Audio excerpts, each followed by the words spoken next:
Bandage, tout ce qu'il faut savoir. Les bandages doivent être appliqués avec soin afin de ne pas trop serrer le membre ni de l'immobiliser de façon incorrecte. Les bandages représentent une procédure qui consiste à envelopper une partie du corps qui est blessée. Pour cela, on utilise des bandes de gaz ou de la toile, par exemple. La lésion peut aller d'une blessure musculaire, comme une contracture, à une plaie qui saigne notablement. Par ailleurs, les bandages ont été utilisés tout au long de l'histoire. On pense qu'Hippocrate, un médecin de la Grèce antique sur lequel de nombreux aspects de la médecine actuelle se basent encore, a été le premier à appliquer un bandage pour traiter un ulcère veineux. Cependant, des civilisations plus anciennes, comme les Égyptiens, les utilisaient déjà à d'autres fins. Actuellement, presque toute la population utilise régulièrement les bandages pour des plaies ou des contusions. Dans cet article, nous vous expliquons tout ce que vous devez savoir sur les bandages.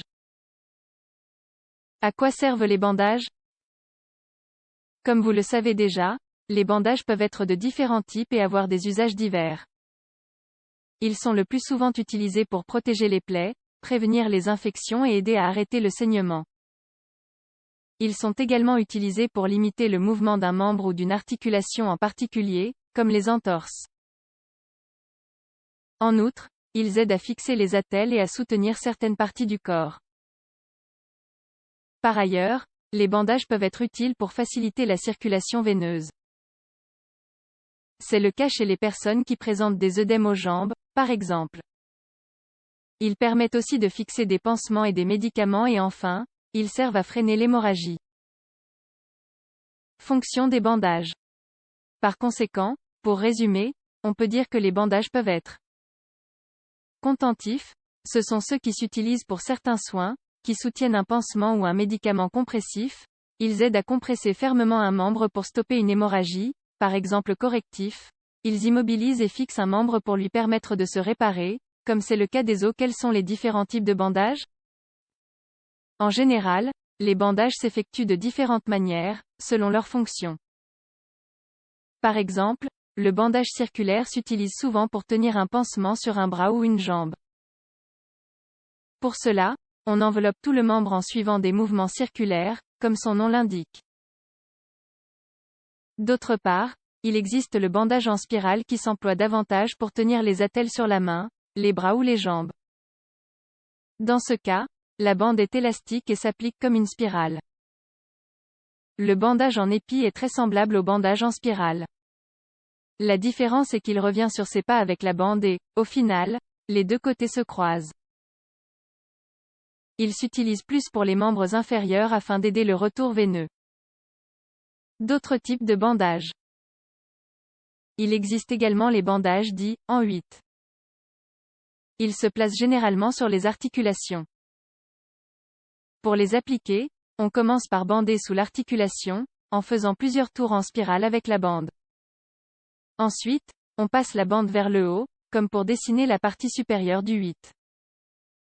Une fois qu'on a fait quelques tours avec cette partie, on abaisse de nouveau la bande. En effet, il faut alterner les tours vers le haut et vers le bas, ainsi on obtient un bandage en forme de 8. En outre, il existe une façon spéciale de faire un bandage en 8 qui s'utilise pour traiter les fractures de la clavicule. Pour cela, on applique une bande en forme de 8 dans la partie postérieure du dos du patient, et cela tire les épaules en arrière. Enfin, il existe également le bandage récurrent. Il correspond à la manière dont on bande la tête ou un membre amputé. Pour l'appliquer, la bande est déroulée de l'avant vers l'arrière sur toute la surface. Ensuite, on réalise des cercles qui fixent le bandage horizontalement. Quels sont les risques? Comme dans le cadre de tout autre traitement ou technique, les bandages peuvent également entraîner certaines complications. En particulier, si nous n'avons pas de connaissances ou que nous ne sommes pas assez bien renseignés. Lorsqu'un bandage est trop serré, cela peut produire un syndrome de compression. Cela se produit quand le sang oxygéné ne parvient pas à atteindre toutes les parties à cause de la compression.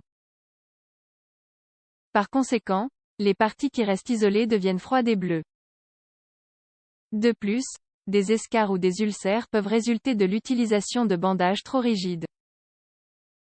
D'autre part, il est assez courant que la peau macère si le bandage s'applique sur une zone humide. Conclusion. Les bandages constituent une technique très utile pour le traitement de nombreuses lésions, depuis les plaies simples jusqu'aux fractures osseuses. Toutefois, il est préférable qu'il soit toujours réalisé par un professionnel qui connaît la technique et les indications pour cela.